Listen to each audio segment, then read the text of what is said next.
Dès que l'école a été fondée, sa mission essentielle, c'était d'offrir le programme français, à la fois, bien sûr, aux enfants d'expatriés français, aux enfants venus de pays francophones, mais aussi, et dès le départ, d'ouvrir ce programme et de l'offrir à tous les enfants qui souhaiteraient en profiter, que ce soit des francophones ou pas. Et cet objectif qui est le cœur de la mission, il est resté tel qu'il est aujourd'hui, c'est-à-dire qu'on est là pour offrir ce programme français, bien sûr à la communauté francophone, mais aussi à une communauté qui est de plus en plus internationale.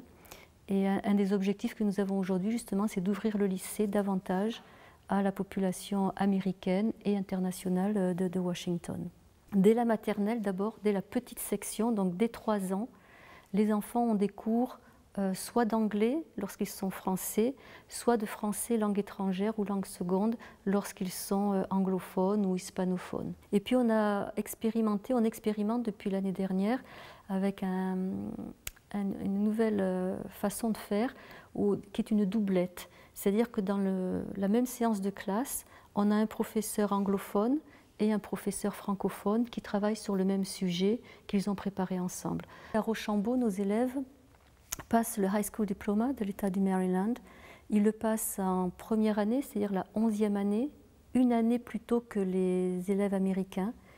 Et ils sont aussi titulaires quand ils sortent du baccalauréat. Donc ils ont un double diplôme qui leur donne une grande opportunité, un grand choix ensuite quand ils quittent le lycée pour faire des études supérieures de leur choix, que ce soit vers des pays anglophones, que ce soit vers la France ou d'autres pays à l'étranger.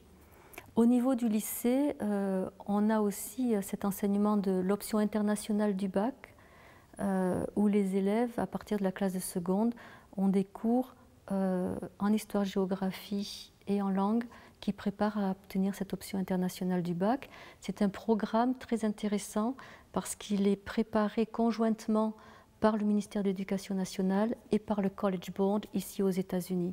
Donc un programme vraiment bilingue et plus que bilingue, je dirais, qui est biculturel. Il y a une forte demande aujourd'hui pour notre système éducatif et je pense à un vrai intérêt pour notre langue et au-delà de notre langue, ce qu'elle représente en termes de culture et ce que représente notre système éducatif et les valeurs qu'il porte qui sont des valeurs républicaines et des valeurs humanistes.